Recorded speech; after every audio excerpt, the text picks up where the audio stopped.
Olá, pessoal, tudo bem? Para quem não me conhece, meu nome é Thiago Prux, eu sou um dos sócios da Capitalismo, nós somos uma empresa de análise e recomendações de investimentos e hoje vamos conversar um pouquinho a respeito de fundos imobiliários, tá? Já vou deixar aqui para vocês, para quem ainda não é nosso cliente, aproveitar a nossa promoção Capfolia, nossa promoção de carnaval, que vai até o final de semana, né? Final de semana, e dá 20% de desconto na compra dos nossos produtos, tá? Vou deixar para vocês aqui a parte dos relatórios grátis. Vai estar tudo aqui na descrição, inclusive tem um relatório falando a respeito do que esperar dos fundos imobiliários em 2021, o nosso canal do Telegram, e também já deixo convite aí para quem não é inscrito se inscrever no canal, para quem gostar do vídeo dar um like e compartilhar, e para vocês não esquecerem de ativar o sininho para receber as notificações dos novos conteúdos, já que nós temos a nossa agenda tanto de mentorias, que são exclusivas para os clientes, inclusive no sábado nós teremos uma mentoria, e também as lives aí que são abertas no nosso canal do YouTube. Então, muita gente tem nos perguntado, né, do panorama dos fundos imobiliários, se é interessante ou não investir nos FIIs em 2021. Tá? Eu pedi para o pessoal da análise passar algumas informações que eu quero repassar para vocês, lembrando que as nossas recomendações são mais com foco no longo prazo. Né? Então, a gente vai falar um pouco a respeito do que aconteceu em 2020, as perspectivas aí para 2021, 2022, mas o que interessa mais para a gente é no longo prazo e fundos imobiliários, assim como imóveis, são interessantes, são investimentos interessantes sim para quem pensa no longo prazo. Né? A gente teve um movimento forte de queda do fundo imobiliário na crise, né? Tanto que a gente percebe que o IFIX ele não recuperou os patamares máximos lá, que chegou a bater 3.260 pontos, né?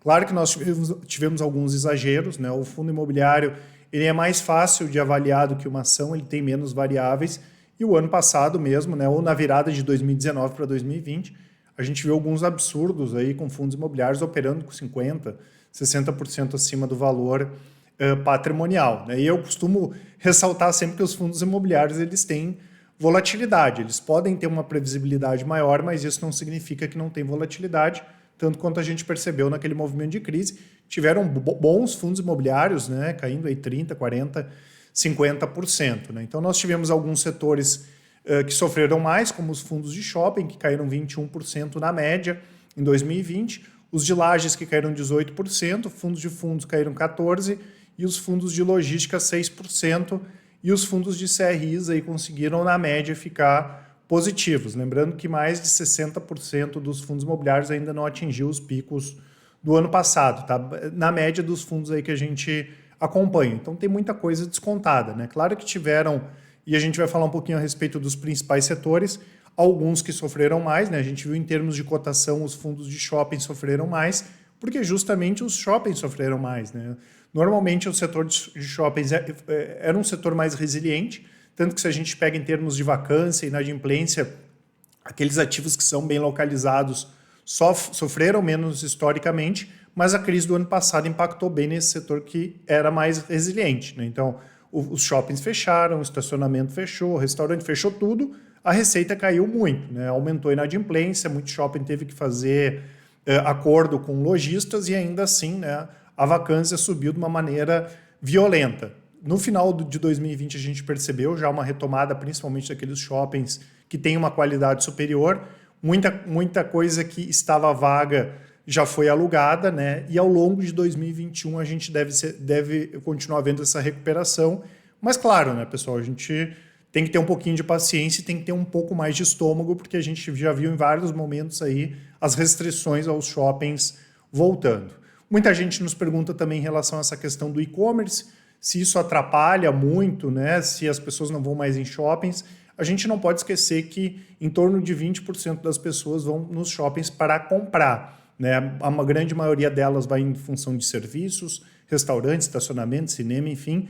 Claro que até retomar tudo vai demorar um pouquinho, mas isso não vai deixar de existir. E mesmo compra, a gente tem vários setores aí que vão demorar muito até a gente ter uma grande penetração no e-commerce. A gente pega o setor de vestuário, por exemplo, por muitos e muitos anos as pessoas ainda vão preferir ir em lojas para comprar roupas do que efetivamente pedir pela internet.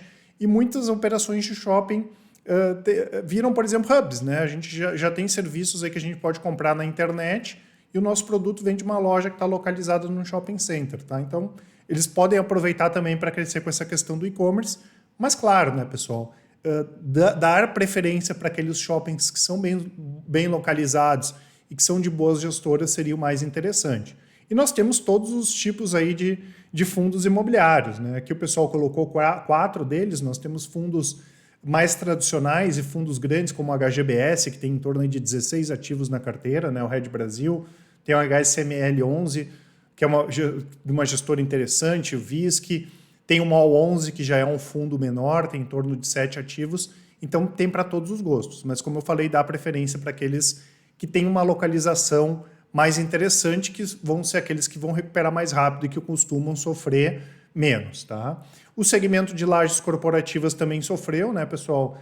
A gente também não acredita nessa questão que o home office vai afetar todo o segmento, né? Não vai terminar as lajes corporativas e, por outro lado, né, a gente consegue ver boas oportunidades também, né? São Paulo, a situação está mais normalizada e no Rio de Janeiro a vacância segue muito alta, né? O topo da vacância no Rio de Janeiro foi ali em 2018, chegou a 33%, baixou para 30% agora. Então, a vacância está muito alta ainda, tá? Então, a gente prefere principalmente aqueles FIIs que têm imóveis bem localizados aí em grandes centros, principalmente na cidade de São Paulo, que é a maioria, né, dos imóveis, tá?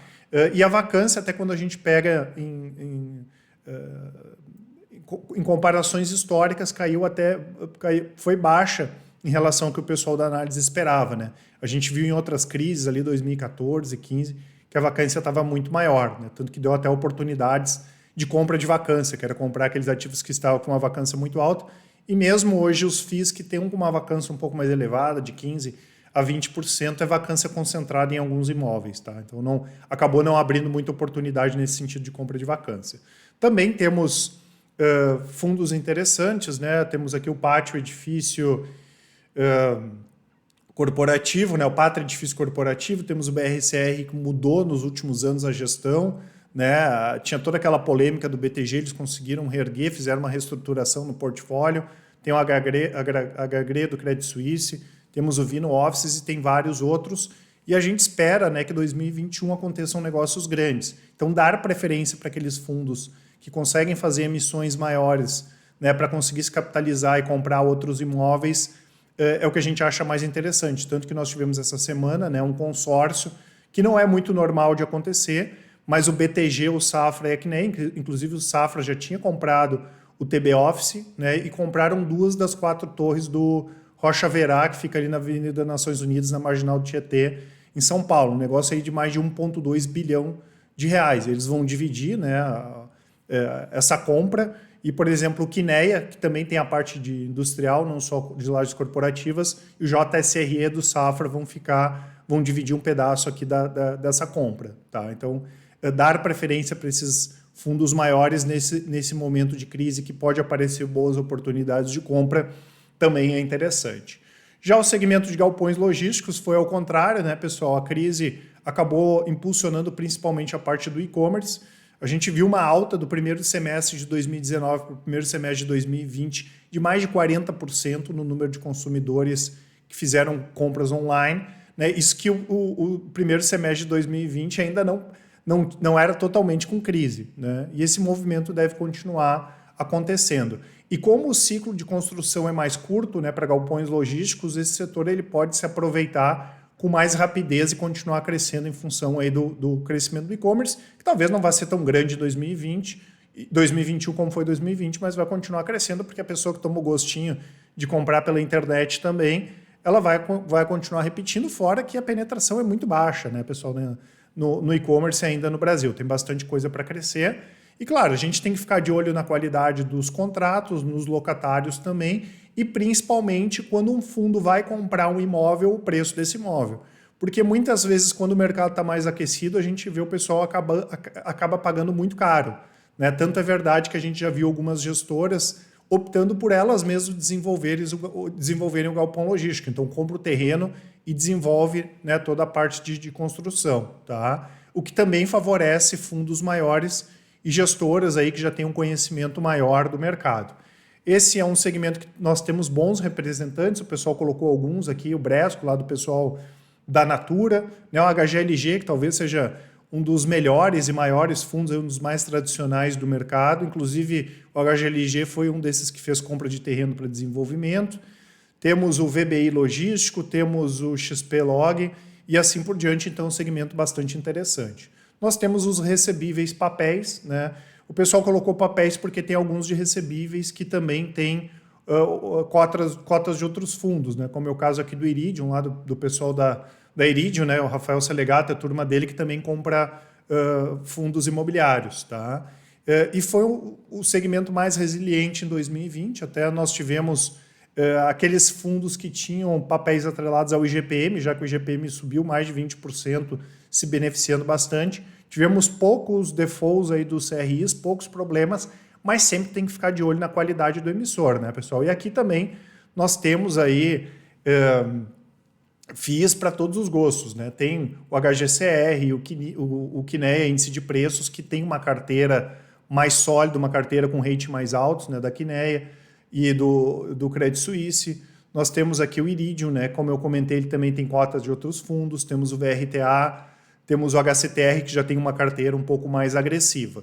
Aqueles fundos que tinham uma posição maior em Selic acabaram sofrendo mais e a gente pode ver uma recuperação, né, desses fundos de papéis em Selic agora em 2021, já que existe uma tendência aí da taxa Selic subir. E, finalmente, os fundos de fundos, né? Eu sei que o pessoal tem um pouco de preconceito em relação à questão dos fundos de fundos, mas principalmente em momentos de alta é bacana porque eles fazem giro de carteira, eles conseguem entrar naquelas ofertas que o investidor, pessoa física, não consegue entrar, já que eles entram como investidor institucional e acabam vendendo as cotas posteriormente, né? Então, tanto que se a gente pegar dos últimos 12 meses, aí os fundos que tiveram maior dividend yield foram justamente os fundos de fundo, né? Os de recebíveis, na média, foi em torno de 7,5% e os fundos de fundo 9,6%, até porque eles fazem esse giro de carteira. Então, o ganho de capital é incorporado aqui nesse dividend yield. E nós temos boas gestoras aí, como o Mogno, né, com o MGFF, tem um fundo de fundos da Red, né, o HFOF, fundos mais antigos como o BCFF, como o BPFF da Brasil Plural, o BCFF do BTG, e o CAFOF aqui, que é um fundo mais relativamente novo aí da Kinea, tá? Então, tem sim desafios, né, pessoal? Por outro lado, a gente tem várias oportunidades aí, pensando não só para 2021, mas também no longo prazo, claro, sempre separando o joio do trigo. Tem algumas questões que o pessoal nos pergunta bastante, né? Primeiro, em relação a essa questão de taxação de dividendos, e como a gente fala, né, pessoal, não dá para morrer de véspera, né? Tem que esperar efetivamente entender se a gente vai ter algum tipo de taxação, né? Desde que eu comecei a investir, sempre, todos os anos se fala taxação de LCI, LCA, dividendos, enfim, em algum momento pode acontecer. E claro, se acontecer alguma coisa nesse sentido e não tiver uma contrapartida interessante, como os fundos imobiliários têm uma liquidez menor, as cotas podem acabar sofrendo, tá? Então a gente imagina que esse movimento ainda não estaria precificado de taxação de dividendos e poderia abrir até mais oportunidades para quem pensa no longo prazo. E em relação à questão de inflação e taxa de juros, né, existe sim uma correlação de taxa de juros e fundos imobiliários, né, até porque os fundos imobiliários ficam mais atrativos quando a taxa de juros é mais baixa.